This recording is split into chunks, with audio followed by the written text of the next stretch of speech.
50 रुपयांच्या नोटांच्या बंडलमध्ये नोटांचे क्रमांक किती दिले?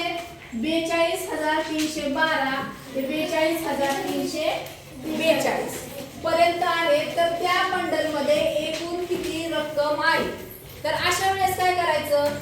जास्त क्रमांक तो वरती लिहायचा, त्यातून हा पहिला क्रमांक वजा करायचा.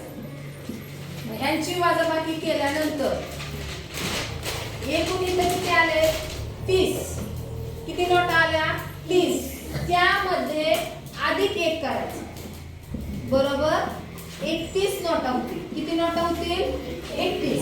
आता विचारले काय? 50 रुपयांच्या नोटा आहेत आणि किती रक्कम होईल?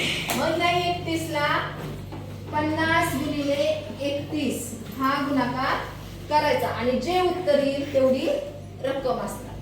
समजलं? नोटांची वजाबाकी करायची, त्याच्यात किती नोटा ऍड करायच्या? 1.